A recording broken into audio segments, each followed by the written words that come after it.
Hi hello నమస్తే everyone myself అమూల్య. ఇవాళ మనం డిస్కస్ చేసుకోబోతున్న టాపిక్ ఇండెక్సెస్. అసలు ఇండెక్సెస్ అంటే ఏంటి, ఎక్కడ వాడాలి, ఎందుకు వాడతాము అనేది ఈ వీడియోలో తెలుసుకుందాం.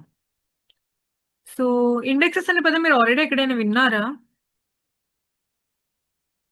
మీకు గుర్తుంటే మన బుక్స్ ఉంటాయి కదా, మనం స్కూల్లో చదువుకున్నప్పుడు కానీ కాలేజ్లో చదువుకున్నప్పుడు మన దగ్గర టెక్స్ట్ బుక్స్ అనేవి ఉండేవి.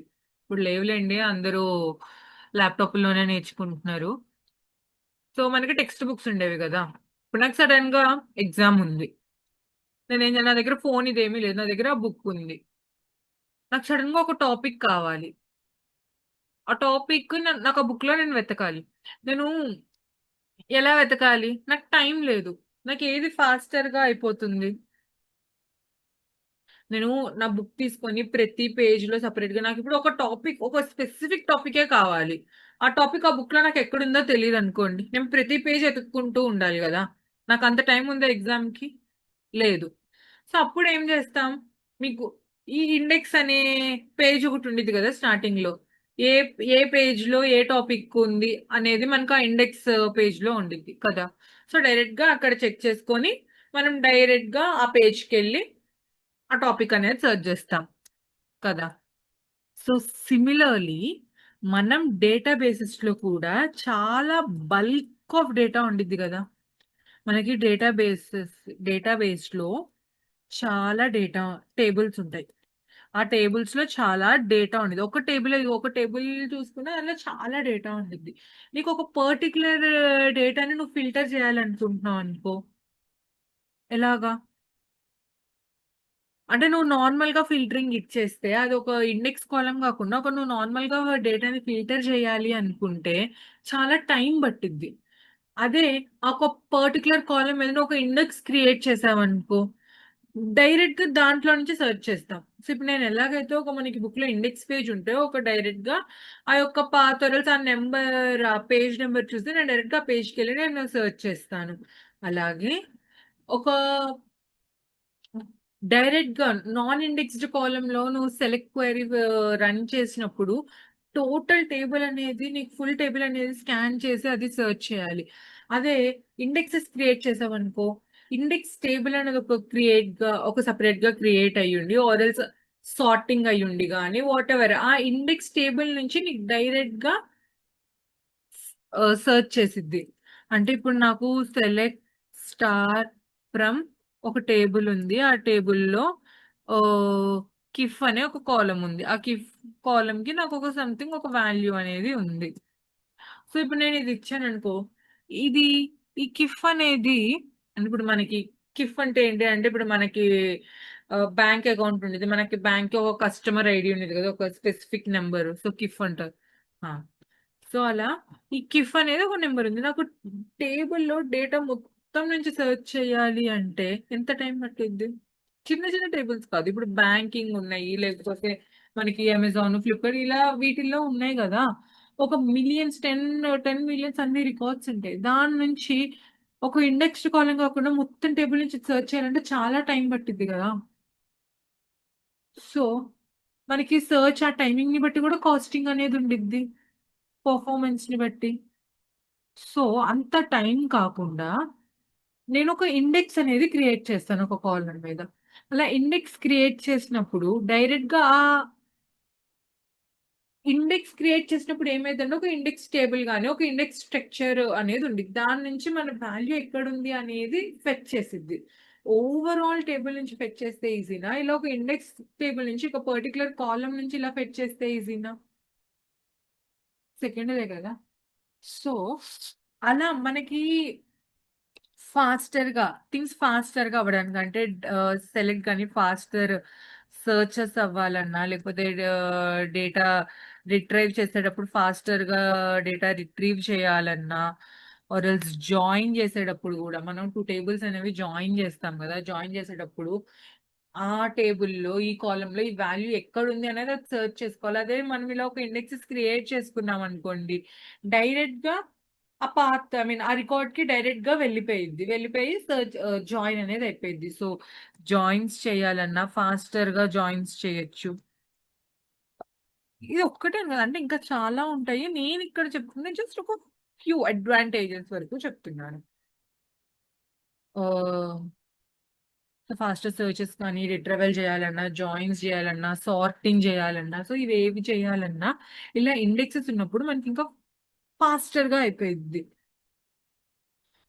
అట్ ద సేమ్ టైమ్ ఇవి అడ్వాంటేజెస్.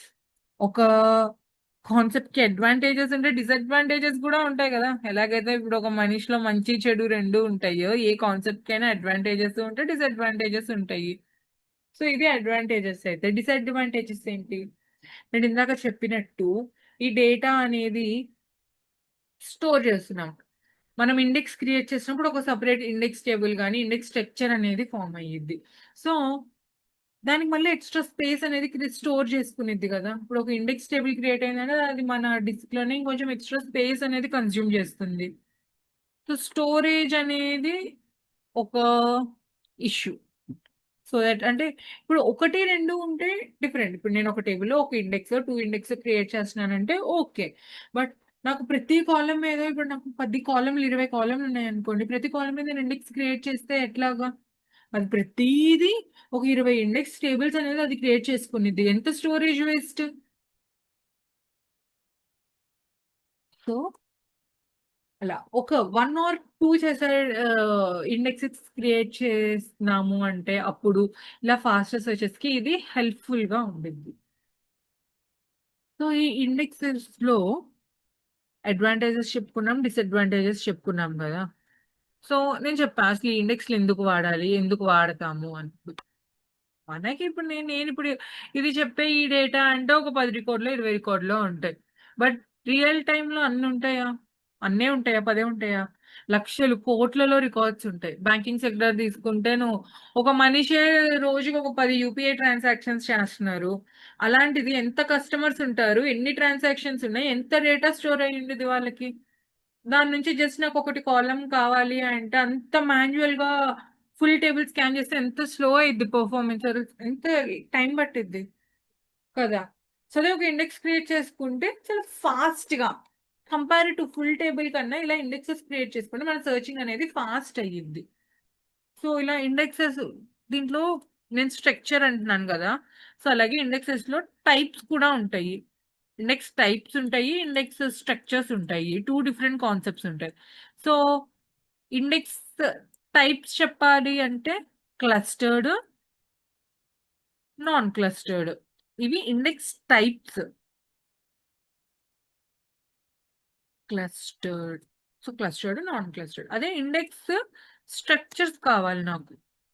అంటే ఈ ఇండెక్సెస్ ఇంటర్నల్‌గా ఎలా వర్క్ అవుతున్నాయి అనేది తెలుసుకోవాలనుకుంటే, ఈ ఇండెక్స్ స్ట్రక్చర్స్‌ని బట్టి ఆ ఇండెక్సెస్ అనేవి వర్క్ అవుతాయి. అంటే ఇప్పుడు క్లస్టర్డ్ ఉంది, నాన్ క్లస్టర్డ్ ఉంది. అది ఏం యూజ్ చేస్తుంది డేటాని సార్ట్ చేయడానికి కానీ, లేకపోతే సెగ్రిగేట్ చేయడానికి కానీ, ఇలా ఏది యూజ్ చేస్తుంది?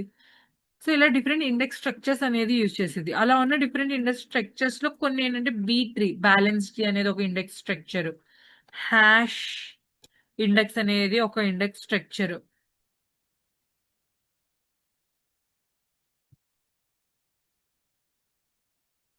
సో, అలాగే బిట్‌మ్యాప్ అనేది ఒక ఇండెక్స్ స్ట్రక్చర్.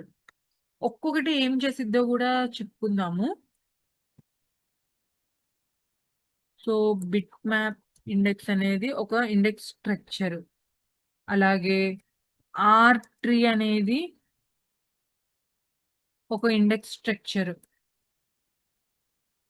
అలాగే ఎల్ఎస్ఎం అనేది అంటే ఇవే ఉన్నాయా? ఇంకా చాలా ఇండెక్స్ స్ట్రక్చర్స్ ఉన్నాయి. నేను జస్ట్ ఒక ఐడియా కోసం ఒక ఫ్యూ ఇండెక్స్ స్ట్రక్చర్స్ చెప్తున్నాను. ఓకే. ఇన్ని స్ట్రక్చర్‌లున్నాయి. మనం ఏ స్ట్రక్చర్ వాడుతున్నాము? ఇప్పుడు ఎలాగైతే ఇప్పుడు డేటాబేస్‌లో ఎస్‌క్యూఎల్ ఉంటాయి. నోఎస్‌క్యూఎల్ ఉంటాయి. బస్ ఎక్కువగా ఎస్‌క్యూఎల్ వాడుతున్నారు అలాగా ఇండెక్స్ స్ట్రక్చర్స్‌లో ఎక్కువగా మోస్ట్ కామన్‌లీ యూజ్ చేస్తున్న ఇండెక్స్ స్ట్రక్చర్ ఏంటి అంటే బీ ట్రీ. బ్యాలెన్స్‌డ్ ట్రీ కదా! సో, ఇప్పుడిక్కడ ఏమవుతుంది? మీకు బైనరీ ట్రీ ఐడియా ఉందా? ఒక వాల్యూ ఉండిద్ది. దానికి leafs, nodes, leaf nodes, child nodes ఇలా అంటాం కదా! సో ఏమైద్ది, ఇప్పుడు నేను ఒక ఎగ్జాంపుల్ చెప్తున్నాను. ఇప్పుడు నాకు నా టేబుల్‌లో 1-100 వరకు డేటా ఉంది. నేను మాన్యువల్‌గా సెర్చ్ చేయాలి అంటే 1 నుంచి ఇప్పుడు నాకు 60థ్ రో కావాలనుకోండి. మాన్యువల్‌గా ప్రతి రోని నేను సెర్చ్ చేయాలి. అదే బీ ట్రీ అనుకోండి, ఇప్పుడు ఒక చిన్న లాజిక్ శాంపుల్‌కి తీసుకున్నాను ఇప్పుడు. బీ ట్రీ అనుకోండి, నేను 50 తీసుకుంటున్నాను. సెగ్రిగేట్ చేసుకునిద్ది. అంటే ఇప్పుడు నాకు కావాల్సిన నంబర్ 67. సో 67 కావాలి అంటే ఫస్ట్ హాఫ్ చూస్తుంది. 50ది 50కి అబోవ్ ఉందా? బిలో ఉందా? అని చెక్ చేస్తుంది. 50కి అబోవ్ ఉంది. ఓకే. 50కి అబోవ్ ఉంది అంటే తర్వాత 50 తర్వాత 50 నుంచి మళ్ళీ 100 ఉంది. 50 నుంచి 100లో ఎక్కడుంది? మళ్ళీ 50 నుంచి 75కి ఒక సెగ్రిగేషన్ తీసుకుంటుంది. 75-100 ఒక సెగ్రిగేషన్ తీసుకుంటుంది. సో ఇప్పుడు 67 అనేది ఎక్కడుంది? 50-75లో ఉంది. మళ్ళీ ఇంకా ఈ 50-75 నుంచి ఆ వాల్యూ ఎక్కడుంది అనేది అది సెగ్రిగేట్ చేసుకునిద్ది. సో, ఇక్కడ నాకెన్ని స్టెప్స్ పడుతుంది చెప్పండి? మొత్తం ఉన్నదే నేను 67 తీసుకుంటే ముందు 50 కన్నా ఎక్కువ, తక్కువ చూస్తుంది ఒక స్టెప్‌లో. ఆ తర్వాత ఎక్కువ అంటే, ఆ ఎక్కువ దాంట్లో మళ్ళీ 50 టు ఇంకో సెగ్రిగేషన్ తీసుకున్నాను. సో, 50-75 ఎక్కడుంది? లేకపోతే 75-100లో ఉందా అని చెక్ చేసి, 50-75 ఉందని చెప్పి మళ్ళీ అక్కడి నుంచి. సో, నాకు ఒక 2-3 స్టెప్స్‌లో అయిపోతుంది కదా! అదే ఇలా ఇండెక్సెస్ లేవు, లేకపోతే హోల్ డేటా నుంచి నేను సెర్చ్ చేయాలి. ఇక్కడ బీ ట్రీనే ఎందుకు ఎక్కువ యూజ్ చేస్తున్నారు అంటే, ఇది కొంచెం ఎక్కువ సపోర్ట్ చేసేది. అంటే మనం ఇప్పుడు క్వెరీస్ చేసేటప్పుడు మనం ఎక్కువ సెర్చ్ చేసేవి ఈక్వాలిటీ. ఇప్పుడు నాకు ఈ కాలమ్‌లో ఈ వాల్యూ ఇది ఉండాలని ఈక్వాలిటీ అని గాని, లేకపోతే టైములు గాని, ఇదేదైతే గ్రేటర్ థాన్, లెస్ థాన్ ఇలా ఇస్తాం గదా! సో, ఇలాంటి అన్ని ఏమంటాం పారామీటర్స్ ఆర్ ఎల్స్ వీటిని బీ ట్రీ అనేది సపోర్ట్ చేస్తుంది. సో, అలాగే హాష్ ఏం చేస్తుంది అంటే బీ ట్రీ అనేది చెప్పినట్టు జనరల్ సెర్చింగ్ ఇలా మొత్తం ఈక్వాలిటీ గాని, రేంజ్ గాని, సార్ట్ గాని ఇదంతా సపోర్ట్ చేసిద్ది. అదే హాష్ ఇండెక్స్ ఏంటి? హాష్ ఇండెక్స్ ఎక్కడ చేస్తుందంటే ఎగ్జాక్ట్ మ్యాచ్. అంటే మనకి ఎగ్జాక్ట్ ఈక్వల్ వాల్యూ ఇస్తున్నామనుకోండి. అప్పుడు ఈ ఇండెక్స్ స్ట్రక్చర్ హాష్ ఇండెక్స్ అనేది బాగా హెల్ప్ అయ్యిద్ది. ఇప్పుడు నేను గ్రేటర్ థాన్ ఇస్తే ఈ పర్టిక్యులర్ ఇండెక్స్ అనేది గ్రేటర్ థాన్‌కి వెరీ బ్యాడ్. అదే బిలో అనుకోండి ఈక్వల్ ఉంది. ఆపరేషన్స్ ఉన్నాయి. ఆమె గ్రేటర్ థాన్ ఈక్వల్ అలా డిఫరెంట్ ఉన్నాయి. అదే బిట్ మ్యాప్ అనుకోండి. లో కార్డినాలిటీ కాలమ్స్. ఏంటి ఏదో చాలా పెద్ద టెక్నికల్ టర్మ్ చెప్పాననుకుంటున్నారా? ఏం లేదండి. లో కార్డినాలిటీ అంటే ఏందంటే ఒక కాలమ్‌కి తక్కువ వాల్యూస్ ఉంటాయి చూడండి. అంటే నాకు జెండర్ అనే ఒక కాలమ్ ఉంది. జెండర్‌కి ఇన్ జనరల్ మనకి ఏం వాల్యూస్ ఉంటాయి? మోస్ట్ కామన్‌గా ఉండే వాల్యూస్ మేలా లేకపోతే ఫీమేలా అనే ఉంటాయి. సో, రెండే వాల్యూస్ ఉన్నాయి గదా! ఆ 2 వాల్యూస్ నుంచే ఫర్చ్ చేసేటప్పుడు ఇలాంటి బిట్ మ్యాప్ ఇండెక్స్, సో, ఇలాంటి ఇండెక్సెస్ అనేవి ఇలాంటి టైప్ ఆఫ్ ఇండెక్స్ స్ట్రక్చర్స్ అనేవి హెల్ప్ అవుతాయి. అదే ఆర్ ట్రీ ఉంది. ఆర్ ట్రీ ఏంటి అంటే మనకి కోఆర్డినేట్స్ వీటి రిలేటెడ్ ఉండిద్దనమాట. అంటే ఇప్పుడు మనం గూగుల్ మ్యాప్స్‌లో ఎళ్తున్నాము. ఏదైనా ఒకటి సెర్చ్ చేస్తున్నామంటే అది ఆ కోఆర్డినేట్ చెక్ చేసుకొని అక్కడి నుంచి మనకు అడ్రెస్ ఇవన్నీ ఇలా ఇస్తుంది గదా! సో, అలా ఆర్ ట్రీ అనేదొకటి. ఎల్ఎస్ఎం అనుంది. నేను చెప్పాను చూడండి స్టార్టింగ్‌లో ఎస్‌క్యూఎల్, నోఎస్‌క్యూఎల్ డేటాబేసెస్ ఇలా. సో, ఇప్పుడు నేను ఈ చెప్పిన వాటిలన్నీ ఎస్‌క్యూఎల్ యూజ్ చేస్తుంటే, ఈ ఎల్ఎస్ఎం అనేది నోఎస్‌క్యూఎల్ డేటాబేసెస్ ఉన్నాయి. లైక్ కసాండ్రా అని. సో, ఇలాంటి డేటాబేసెస్ అనేవి యూజ్ చేస్తాయి. లాగ్ స్ట్రక్చర్డ్ ఆహ్, అని సో, ఏమనంటే హెవీ డేటా ఉన్నప్పుడు, హెవీ రైట్స్ జరిగే డేటాబేసెస్ ఉంటాయి గదా! సో, అలాంటి డేటాబేసెస్ ఈ ఎల్ఎస్ఎం ఇండెక్స్ స్ట్రక్చర్స్ అనేవి యూజ్ అయ్యిద్ది. ఇండెక్స్ క్రియేట్ చేసేటప్పుడు. అంటే ఇండెక్స్ క్రియేట్ అయ్యేటప్పుడు డిఫరెంట్ స్ట్రక్చర్స్, డిఫరెంట్ అల్గోరిథమ్స్ అనొచ్చు. సో, ఒక్కొక్కటి ఒక్కొక్క రకమైన అల్గోరిథం ఆర్ ఎల్స్ స్ట్రక్చర్‌ని యూజ్ చేసిద్ది. Okay. So, that's all for this video. Next వీడియోలో ఇండెక్సెస్ టైప్స్ ఏంటి? ఈ వీడియోలో మనం ఇండెక్సెస్ స్ట్రక్చర్స్ తెలుసుకున్నాము. సో, నెక్స్ట్ వీడియోలో ఇండెక్సెస్ టైప్స్ అనేవి తెలుసుకుందాం. అంటే క్లస్టర్డ్ అండ్ నాన్ క్లస్టర్డ్ అన్నాను గదా! సో, క్లస్టర్డ్ అంటే ఏంటి? నాన్ క్లస్టర్డ్ అంటే ఏంటి? ఎలా సేవ్ చేస్తుంది డేటాని? ఏమవుతుందనేది నెక్స్ట్ వీడియోలో మాట్లాడుకుందాం. Thank you. If you have any doubts, just comment down below. Thank you.